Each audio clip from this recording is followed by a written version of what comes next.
Dear students, in class 7 exercise 5.3 completed. Now we are starting exercise 5.4. In exercise 5.4 we will learn scientific notation and usual form of any number. तो scientific notation or standard form are similar.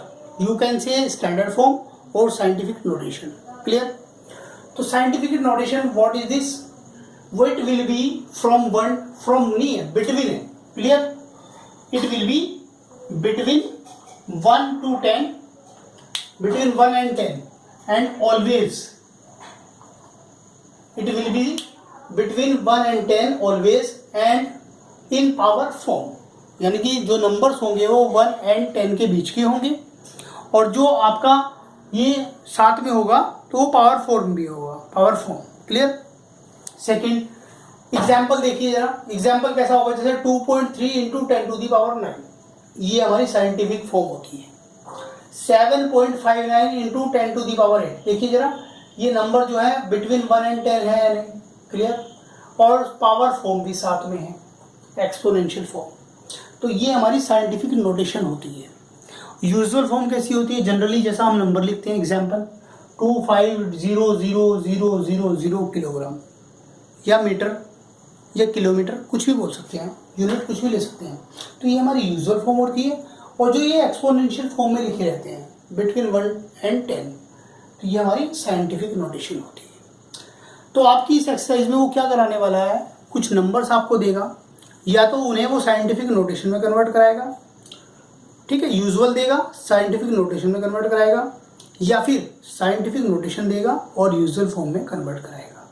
Exercise 5.3 इसी के ऊपर base है. आप इसे note कर लीजिए रिमाइंडरिंग के लिए. ओके, नेक्स्ट क्वेश्चन देखते हैं जरा. Question number 1. In question number 1 read carefully, express in scientific notation. उसने लिखा है express the following in scientific notation, यानी नीचे कुछ नंबर्स आपको गिवन है, उन्हें कह रहा है कि साइंटिफिक नोटेशन में लिख दीजिए. तो साइंटिफिक नोटेशन मतलब कि भाई जो ये जीरोज लगी हैं इसकी जगह क्या होना चाहिए? पावर, यानी एक्सपोनेंशियल फॉर्म होना चाहिए. तो क्या करना है? सबसे पहले तो आप इस नंबर को 892 into how many zeros here? 3, 3, 6 and 9, 10 to the power 9 हम लिख सकते हैं या नहीं? बस इतना बता दीजिए भाई. कितनी जीरोज हैं? 3, 3, 6 एंड 3, 9, तो 9 जीरोज हैं, तो 10 टू दी पावर 9. अगर 8 जीरोज होती तो 10 टू दी पावर 8. आप इसे एक्सपेंड करना चाहते हैं, अगर इसे नोटेशन को खत्म करना चाहते हैं ऐसे, तो आप दोबारा से वही पहुंच जाएंगे. क्लियर? अब बात आई कि ये साइंटिफिक नोटेशन है या नहीं? नहीं, अभी नहीं है. लिखा था ना बिटवीन 1 एंड 10, यानी नंबर जो है 1 एंड 10 के बीच के होने चाहिए. ये तो 892 है, ये तो 10 से भी ज्यादा है. क्लियर? तो यहाँ पे मुझे क्या करना है कि जो फर्स्ट डिजिट होती है ये वाली, इसके बाद डेसिमल आना चाहिए, यानी 8.92 आना चाहिए. तो वो हम कैसे लाएं कि 8.92 हो जाए? किससे मल्टीप्लाई करें या किससे डिवाइड करें, तो कैसे होगा? तो उस चीज़ को हमें देखना है कि क्या करना है. क्लियर? अभी तो डेसिमल नहीं है, यानी मुझे हमेशा याद रखना है कि फर्स्ट डिजिट के बाद डेसिमल आना चाहिए. फर्स्ट डिजिट के बाद डेसिमल आना चाहिए, हमेशा याद रखना है. डेसिमल आ गया और पावर फॉर्म आ गई, तो बस आपका क्या हो गया? साइंटिफिक नोटेशन हो गया. अब डेसिमल कैसे आना है वो देखिए जरा. कितने डिजिट्स हैं यहाँ पे? 3, 1, 2, 3. इसे किससे डिवाइड कर दें कि 8.92 हो जाए? तो कितने डेसिमल प्लेसेस हैं? पॉइंट के बाद कितने डेसिमल प्लेसेस होने चाहिए? 2. तो 2 के लिए कौन रेस्पॉन्सिबल है? 100. तो देखिए जरा, नेक्स्ट लाइन में करने जा रहा हूँ. 892 as it is, 10 to the power 9 as it is. तो नीचे आप किससे डिवाइड करेंगे? 100 से करेंगे या नहीं करेंगे?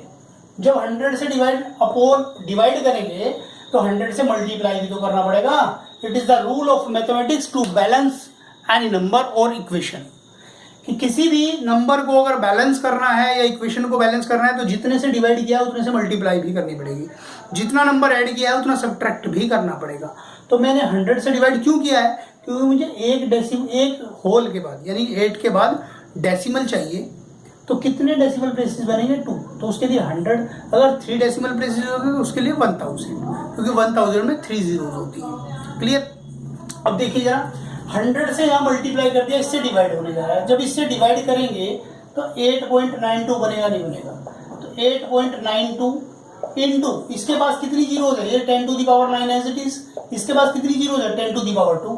तो दोनों के बेस सेम है या नहीं, जब बेस सेम है तो पावर और बेस सेम है एंड नंबर जो है ये मल्टीप्लीकेशन में है, बीच में ऑपरेशन क्या है इनके, ऑपरेंड क्या है मल्टीप्लीकेशन, तो power will be add 8.92 into 10 to the power 9 plus 2 power add हो जाएगी, तो 8.92 इंटू 10 टू द पावर 11 हम इसे लिख सकते हैं और it is the scientific notation. Is it clear और नॉट? एक क्वेश्चन और कर दे रहा हूं आपके क्लियर के लिए। क्लियर? देखिए, it is fourth part of question number 1, 80,04,000 triple zero यहाँ पर 00000। क्लियर? सबसे पहले तो इन जीरोज को पावर फॉर्म में लाइए। तो पहला काम क्या है, 80,04 into 10 to the power, how many zeros here 10 to the power 9, तो 9 जीरोज है, चेक करना है। क्लियर? उसके बाद हमारा टारगेट क्या होना चाहिए भाई, कि जो फर्स्ट नंबर होता है यानी 8 है, 8 के बाद डेसिमल आना चाहिए, 8 के बाद डेसिमल अगर आया तो कितनी डिजिट हमारे पास बचती है 1, ये first zero, second zero and third number पे कौन है 4, तो 3 जीरोज बचती है। ठीक है, तो 3 decimal places, sorry 3 decimal places बचते हैं। तो 3 डेसिमल प्लेसेस के लिए कौन रिस्पॉन्सिबल होगा, 3 जीरोज किस में आती है भाई 1000 में आती है। तो क्या करेंगे आप, इसे फ्रेश करके हम लिख रहे हैं इंटू 10 टू दी पावर 9, तो 3 जीरोज वाले नंबर से हम इसे डिवाइड कर देंगे यानी 1000 से, इंटू उसी के लिए हमें मल्टीप्लाई भी करने पड़ेगा क्योंकि डिनोमिनेटर में हमने किससे मल्टीप्लाई किया है 1000 से, तो हमें न्यूमरेटर में 1000 से मल्टीप्लाई करना पड़ेगा। जितने से भाई यहाँ पर डिवाइड कर रहे हैं ना, अगर एक तरीका तो आपका डिवाइड कर रहे हैं, आप इसे ये भी तो बोल सकते हैं कि डिनोमिनेटर में 1000 से मल्टीप्लाई कर रहे हैं, डिनोमिनेटर कौन है अपोल में 1 है। ठीक है, तो जितने से डिवाइड कर रहे हैं उतने से मल्टीप्लाई भी करना पड़ेगा। तो 1000 से जब इसे डिवाइड हम करेंगे तो कितना बनेगा 8.004 into 10 to the power 9 as it is into how many zeros here 3, तो 10 to the power 3। Clear? 8.004 into 10 to the power कितना हो जाएगा, डायरेक्ट लीजिए भाई 12, because here basis are equal and between them multiplication is sign, इन दोनों के बीच में मल्टीप्लिकेशन है और बेसिस इक्वल है तो पावर विल बी एड, तो 9 प्लस 3 कितना होता है 12 और it will be your answer. It is the scientific notation और you can say standard form. Clear? तो ये साइंटिफिक नोटेशन होती है। तो क्वेश्चन नंबर 1 आपको करना है ऑल पार्ट्स। ठीक है, 2 पार्ट्स मैंने कर दिए हैं, आप इसे नोट कर लीजिए बहुत अच्छे से और बहुत अच्छे से प्रैक्टिस कीजिए। ओके, नेक्स्ट क्वेश्चन नंबर 2 की बात करने जा रहे हैं। क्वेश्चन नंबर 2 देखिए, in question number 2 express in usual form, यानी आपको ये कौन सी फॉर्म गिवन है भाई, स्टैंडर्ड फॉर्म या फिर साइंटिफिक फॉर्म नोटेशन। जो साइंटिफिक नोटेशन है वो गिवन है, आपसे क्या जानना चाहता है यूजुअल फॉर्म। मैं आपको बता चुका हूँ यूजुअल फॉर्म कैसी होती है, उसमें पावर नोटेशन नहीं होता है। ठीक है, तो आपको यूजुअल में फर्स्ट क्वेश्चन में क्या था, यूजुअल फॉर्म गिवन थी, आपको साइंटिफिक फाइंड करनी थी, और सेकंड में क्या है साइंटिफिक गिवन है और यूजुअल फाइंड आउट करनी है। तो अब क्या करना है हमें, इस जो डेसिमल है इसे फिनिश करना है इसे। तो 2.38 तो as it is 10 to the power 8 का मतलब क्या होता है भाई कि 8 जीरोज रही होंगी इसमें, ये 4 जीरोज एंड 4 जीरोज, तो देख लीजिए 1 2 3 4 5 6 7 8। अब जब यहाँ से क्या करना है भाई, इसमें जब इसकी मल्टीप्लाई इस नंबर की पूरे नंबर की मल्टीप्लाई 2.38 के साथ होगी तो ये डेसिमल फिनिश होगा या नहीं होगा। क्यों, डेसिमल आपका राइट साइड में जंप कर जाएगा। किधर जंप करेगा, राइट साइड में जंप करेगा। वो कैसे जंप करेगा वो देखिए भाई, एक सिंपल तरीका आप एक काम करें, डेसिमल को यहाँ कैंसिल करेंगे, यहाँ पर डेसिमल को कैंसिल करेंगे। How many zeros here 8 zeros. Clear?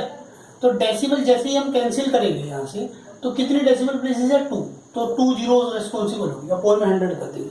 अगर डेसिमल 3 होते, डेसिमल प्लेसेस 3 होते तो 1000, क्योंकि 1000 के अंदर 3 जीरोज होती है। अगर 4 डेसिमल प्लेसेस होते तो 10,000। क्लियर? तो इस तरीके से हमने क्लियर किया। तो ये जो 100 है इससे 2 जीरोज या इस 2 जीरोज से ये 2 जीरोज कैंसिल हो सकती है या नहीं, तो 2 जीरोज कैंसिल कर दी भाई। तो कितना बचा 2 2 3 8 और इसकी मल्टीप्लाई इस पूरे नंबर से होनी, तो कितनी जीरोज लगा दे इसके पीछे 1 2 3 4 5 6, तो 6 जीरोज लगा दे भाई। ये 0, it is your usual form. Okay, आपको समझ में आया कि यूजुअल फॉर्म कैसे फाइंड आउट करते हैं। अगर साइंटिफिक नोटेशन आपको गिवन है तो यूजुअल फॉर्म कैसे फाइंड आउट करते हैं। एक क्वेश्चन, एक पार्ट और करना चाहूंगा, उसके लिए आप क्लियर कर लेना अगर किसी के कोई डाउट्स बनते हैं तो।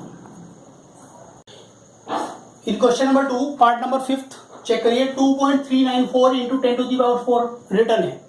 तो आपको क्या करना है, ये कौन सी फॉर्म है भाई पावर फॉर्म में आ रही है और 1 नंबर के बाद डेसिमल है, बिटवीन 1 एंड 10 है ना, तो ये साइंटिफिक नोटेशन है। किस में लाना है, यूजुअल फॉर्म में। तो देखिए जरा क्या करना है। First of all 2.394 as it is 10⁴ को क्या लिख सकते हैं, यानी 4 जीरोज हैं, 4 जीरोज लिख दी। डेसिमल को कैंसिल कर दीजिए, तो कितने डेसिमल प्लेस है, 1 2 3, तो 3 जीरोज 1 के साथ लगाइए। ठीक है, अब 3 जीरोज से ये कितनी जीरोज कैंसिल हो सकती है, 3 जीरोज से 3 जीरोज कैंसिल हो सकती है। तो कितना बचा भाई, 2394, और 10 से मल्टीप्लाई करेंगे तो 1 जीरो लगेगा, नहीं लगेगा। It is your usual form. Okay, इस तरीके से आपको क्वेश्चन नंबर 1, क्वेश्चन नंबर 2 करना है, स्टैंडर्ड को ये यूजुअल फॉर्म में कन्वर्ट करना है, यूजुअल फॉर्म को स्टैंडर्ड में। क्वेश्चन नंबर 3 देख लीजिए, express the numbers appearing in the following statement in scientific notation, यानी कि जो नंबर आपको गिवन है उन्हें साइंटिफिक नोटेशन में दिखाना है आपको। तो यानी क्वेश्चन नंबर 1 और क्वेश्चन नंबर 2 के जैसा ही क्वेश्चन नंबर 3 भी है, जितने इसके अंदर पार्ट हैं आपको क्या किसमें दिए गए हैं, यूजुअल फॉर्म में। क्वेश्चन नंबर 3 में जितने भी नंबर्स आपको गिवन है वो यूजुअल फॉर्म में गिवन है और आपको साइंटिफिक नोटेशन उनका फाइंड आउट करना है। क्लियर। तो इस तरीके से आपकी एक्सरसाइज 5.4 भी फिनिश हो जाती है। इसके बाद देखिए जरा क्वेश्चन नंबर 3 आप खुद करेंगे भाई, डू योर सेल्फ, क्योंकि 1 एंड 2 मैं करा चुका हूँ, उसी के बिहाफ पर ये क्वेश्चन करने हैं आपको, उसी के बेस पर ही करने हैं। नेक्स्ट एक्सरसाइज है आपकी मिसलेनियस एक्सरसाइज। तो मिसलेनियस एक्सरसाइज क्या है, पूरे चैप्टर का जो आपने लर्न किया है, जो सीखा है, इसमें अप्लाई करना है। आपकी ये मर्जी है, आप कैसे भी करें, इसे खुद करना है आपको। अगर कोई प्रॉब्लम होती है तो आप डिस्कस करें। आगे आता मल्टीपल चॉइस क्वेश्चंस। तो मल्टीपल चॉइस क्वेश्चंस आपको जरूर करने हैं, ध्यान रखना, do yourself, you have to do yourself multiple choice question, क्योंकि आपने जो चैप्टर में सीखा है वो आपको यहाँ करना है। ठीक है, अगर मल्टीपल चॉइस में कोई प्रॉब्लम आती है तो आप मैसेज करके प्रॉब्लम अपनी डिस्कस कर सकते हैं। Clear. Now your chapter 5 is finished. I will start in next video chapter data handling. Data handling हम स्टार्ट करने जा रहे हैं। ठीक है, वो आपके एग्जाम में आ रहा है। तो डेटा हैंडलिंग में हम एक्सरसाइज 0.2 से स्टार्ट करेंगे, 0.1 स्टार्ट नहीं करेंगे, 0.2 एंड 0.4, 0.3। ठीक है, तो वो स्टार्ट करने वाले हैं। तो आपको इतनी प्रैक्टिस करनी है, आपके एग्जाम्स आने वाले हैं, तो अपनी प्रिपरेशन पूरी रखिए, रिविजन कीजिए। ठीक, नेक्स्ट वीडियो में मिलते हैं। Thank you so much.